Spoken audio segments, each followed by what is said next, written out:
Beautiful. Thank you, Angela. Thank you, Nina.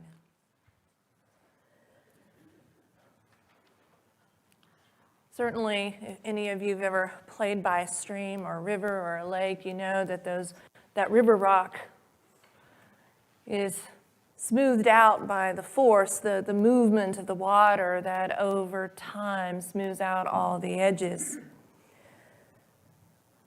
There's a Taoist story that tells of an old man who accidentally fell into the river rapids. And these river rapids led to a high and dangerous waterfall. And so the onlookers were afraid. They were concerned about him and feared for his very life. But miraculously, he went over the waterfall and came out unharmed. And the people asked him how he managed to survive. And he said this, he said, "I accommodated myself to the water, rather than demanding that the water accommodate me." And I wonder sometimes if we get caught up in this interesting paradox. I think I've shared this with you before. It's one that I find interesting and one that we use both sides of it on occasion to great effect. Let go and let God, and God helps those who help themselves. The Serenity Prayer says, "God, give me the serenity to accept the things I cannot change and the wisdom to know the difference. Let go and let God, or God helps those who help themselves." And I think that wisdom is the key here. Discerning when we need to simply let go and allow the power of God to smooth out all those rough places within us, or when we need to get the chisel out ourselves and do a little bit of the smoothing. The rivers of life change. They ebb and they flow, and we change. And under the conditions of human existence, there indeed is one thing of which we can be certain, that change happens. And we in Unity profess transformation and growth. But God, don't change me, and don't change my life. But if we are to grow, if we are to unfold into that which we are in truth, then things must change. Everything must change if we are to truly live into and live out of that which we are in truth. Indeed, life is a series of seasons.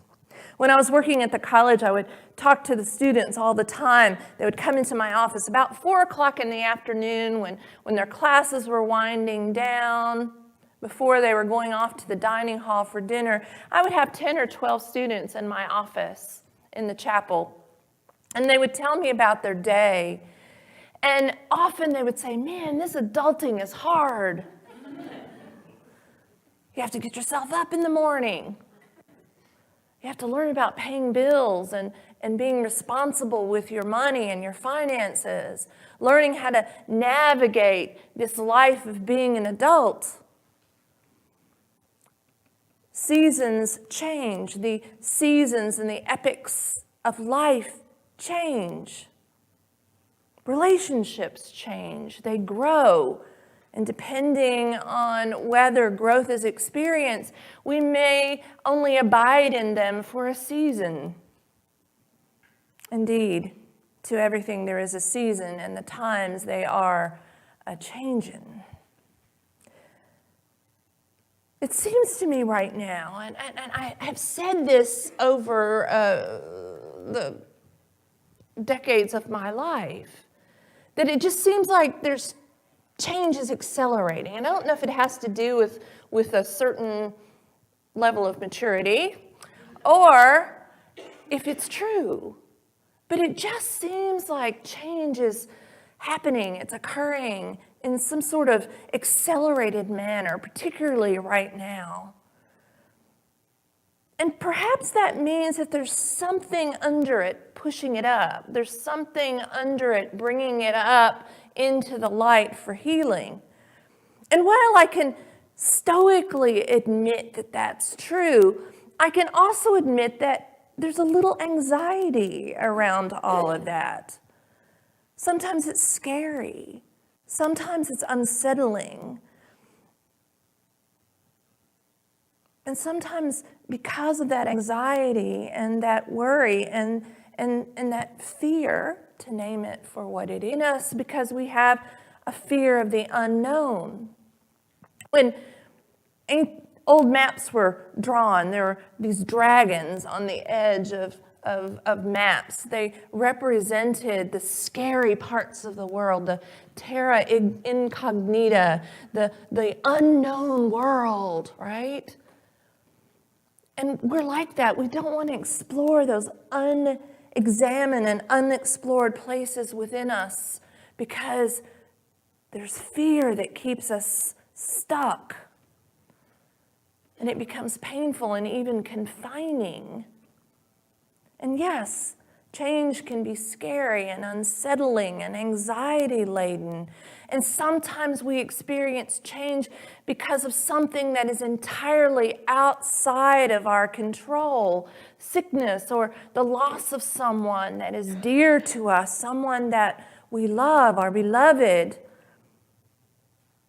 And certainly, the world reminds us, this world, this sensory world in which we live reminds us that life is sometimes uncertain.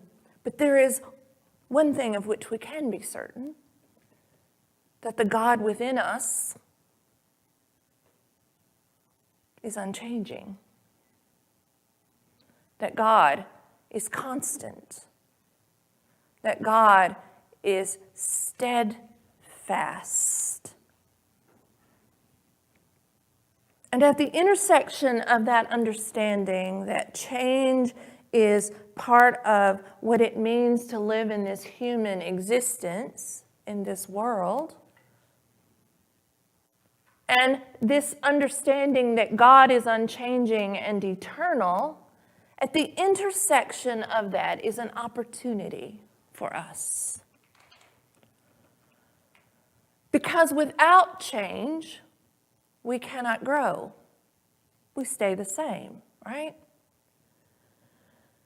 But there is that within us that can guide that change, that can be the impulse of that change. So often we allow ourselves to be so directed outwardly and so caught up in the world and the world's issues and the world's problems, of which there are many, that we allow that to change us. We allow that to become the framework and the filter through which we view and see and experience life. But we can turn within to that which is steadfast and constant and sure within us. It can be the organizing principle of our lives and the change and the growth that we experience can come out of and be the impulse of the movement of spirit itself. And even those moments of change that are entirely outside of our control, by turning within to that eternal, unchanging, constant presence of God within us, we can know this truth that no matter what is going on in the world, that God is there with us, in us, expressing through us, as us, to see us through. Transition is a natural process of life. And it can be uncomfortable, it can be scary, it can be unexpected. And in those times of unexpected change, we are many times popped outside the box of our usual coping mechanisms, and they no longer work for us. But what can work for us is reminding ourselves that even though I can't control what's going on in my life around me, there is that within me. There is that within me in which I can anchor myself so that I'm not free-floating anxiously through my world. Sometimes we want to be so intense about controlling the degree of change in our lives that we get so mechanistic about it. Robert Brummett, Unity minister and author, wrote a book called Finding Yourself in Transition. And in it he says that we try to deal with change in a mechanical way, and because of that we often experience deep pain and confusion. We become very solution-oriented. If we could just fix it, if we could just change something out here, then it's going to be okay. But Scripture reminds us that no matter what we try to fix out here, there's only one thing that has no variation or shadow due to change, and that is God. God is the constant, eternal presence at the center of our being to which we can turn, and at the intersection of that awareness is an opportunity for growth, is an opportunity for transformation. I love the song that we sang earlier by Bob Dylan. We have a little tongue-in-cheek time change theme going on today. Come gather round people wherever you roam and admit that the waters around you have grown and accept that soon you'll be drenched to the bone. If your time to you is worth saving, then you better start swimming or you'll sink like a stone, for the times they are a-changin'. That song was written and performed in a time of great cultural change. Some would even say an upheaval in our culture, in which young people were beginning to speak out for themselves and what they thought was right and what was wrong with the world in which they lived. And again, this points to this interesting paradox. What do I do? What is mine to do? Should I let go and should I let God? Or should I know that God helps those who help themselves? Should I get up off my apathy and do something? And friends, it's both. And again, I go back to this experience, this understanding of the power of wisdom within us that guides us so that we know what is ours to do. Certainly, to navigate a time of transition, we must be willing to set aside our analytical approach to change, our need to fix it, and be willing to trust the divine wisdom that is inherent within this opportunity for growth. And your life may be in transition right now, and things may be changing, but at the core of you, there is a river of strength and wisdom and power that anchors you.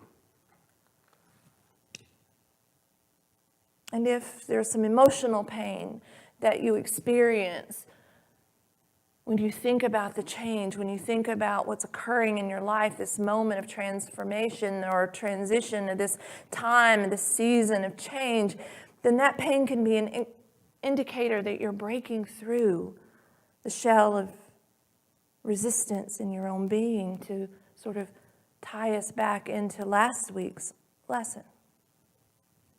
Change and transition are inevitable. They are an inevitable part of life. We change. You know, there was a Greek philosopher by the name of Heraclitus that said, no one steps in the same river twice, because as the river flows, it's no longer the same river. And when we step in it again, we're no longer the same person. We never step in the same river twice. We grow. We move through seasons in life. Bob Brummett says that transition occurs in 3 stages: a beginning, and then a middle season of change called the void, one that sometimes we stay in the longest, and then the ending. And sometimes when we are growing and moving through change, we find ourselves in that void, that wilderness. He likens it to the doldrums. And the doldrums are areas near the equator in which there are periods in which the wind literally disappears, trapping sailing vessels in older times, past times, for days and even weeks. Could this describe your life at this moment? One in which you feel trapped, stuck in the doldrums, powerless, but in truth you are not. You are never powerless, for the sure and constant and eternal presence and power of God is within you. During the time of the Spanish colonization of the Americas, a Spanish galleon would sometimes find itself stuck in the doldrums just east of South America, just off the coast of what we now know as Brazil. And it could sit for days or even weeks, baking in the hot sun. One ship found itself unable to move in the windless sea and to reach land, and also a supply of fresh water. But a local vessel drifted near the ship, and the crew of the galleon begged, "Please give us some of your water. We are so thirsty." The local seaman then delivered an amazing piece of information. They were sitting in the mouth of the mighty Amazon River where it empties into the sea. The river is so vast that its waters extend 200 miles out into the Atlantic Ocean. And while the sailors could not see land, they were literally adrift in a sea of fresh water.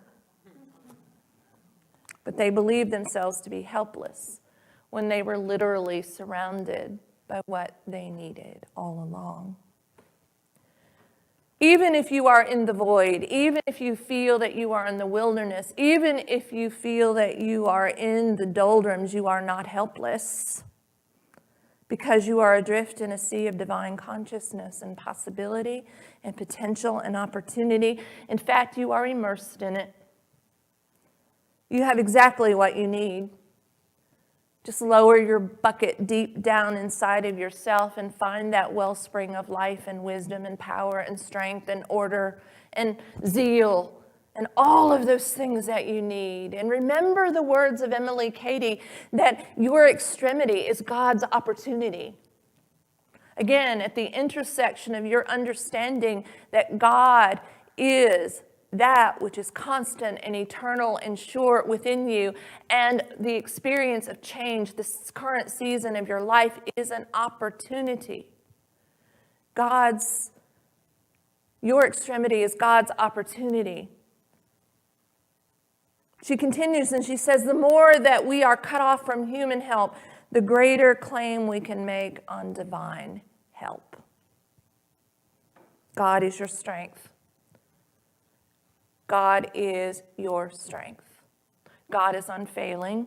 God is sure. God is steadfast. God is eternal. God is your strength. God is your power. God is the breath that breathes through you.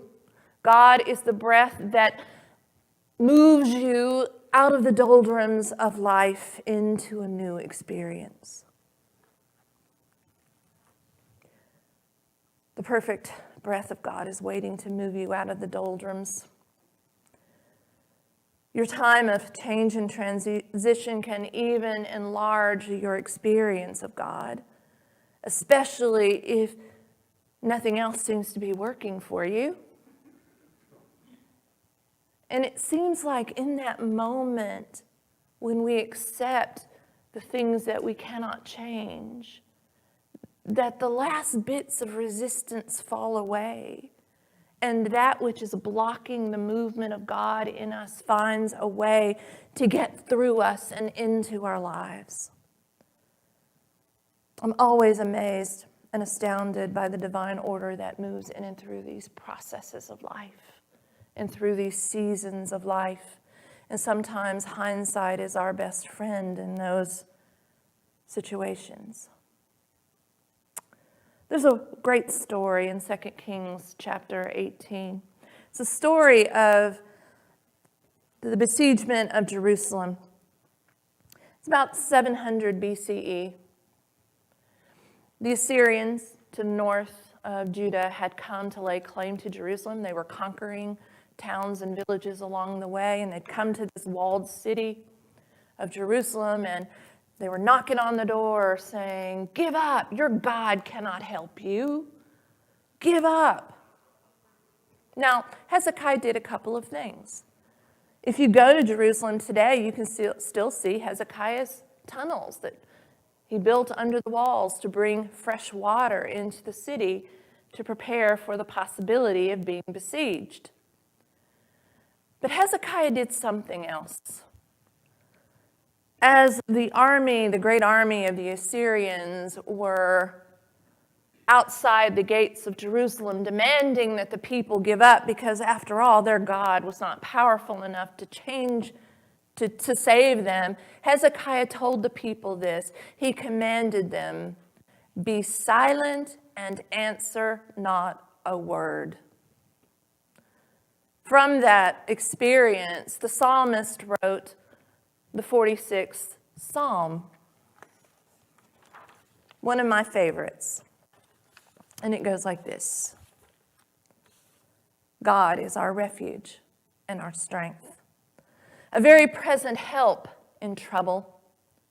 Therefore we will not fear, though the earth should change, though the mountains shake in the heart of the sea, though its waters roar and foam, though the mountains tremble with its tumult. There is a river whose streams make glad the city of God, the holy habitation of the Most High. God is mighty in the midst of the city, and it shall not be moved. Be still and know that I am God. Sometimes we feel besieged. We feel besieged by the world around us. We feel commanded by the world around us to give in. But we can be still and know that God is God in us. If we are to grow, then we must change. But if we change, then maybe we're just a little bit too vulnerable.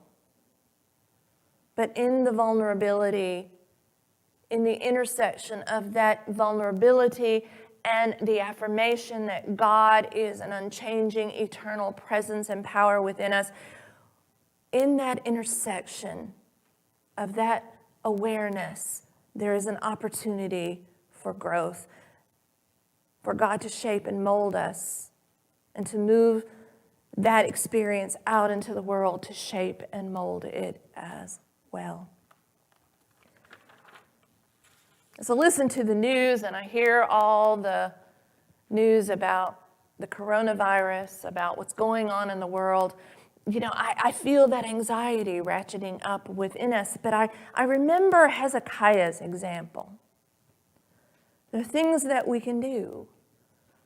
Just as Hezekiah built those tunnels to provide fresh water for his people, we can do things as well. We can use our power of wisdom. We don't need to get all caught up in fear or panic or worry. But we can keep the hand sanitizer close by. We can wash our hands and sing happy birthday twice.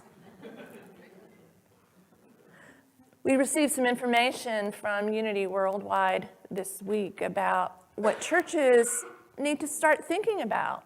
Again, this is building Hezekiah's tunnel into our centers and into our churches. Link arms during the peace song. Don't need to hold hands. Link arms. When you greet one another, give a little elbow bump or a fist bump. Again, we're building Hezekiah's tunnel, not getting caught up in fear or panic or worry about a pandemic. We're claiming that God is life and health and power within us. There's an Arabic saying that says, trust God, but tie up your camel. We're trusting God, but we're going to tie up our camel. So I invite you to do that as our leaders from Unity down at Unity Village are asking us to do. Let's build our Hezekiah's tunnel. Let's trust God, but let's tie up our camel. At the intersection of that is wisdom and an opportunity to open ourselves up more and more to the presence of God within us. Indeed, as we watch the news, as we see and experience the world around us, it seems that change is accelerating. It seems that change is knocking at the door. And our anxiety might be a little heightened. The times, they are a-changin'. But there is that within us. There is that within you. There is that within me. There is that within this place that is unchanging and sure and eternal. And that is that which we will turn to for wisdom so that we can navigate this time of change, so that we can be the change that we seek in the world. Amen? Amen. Amen.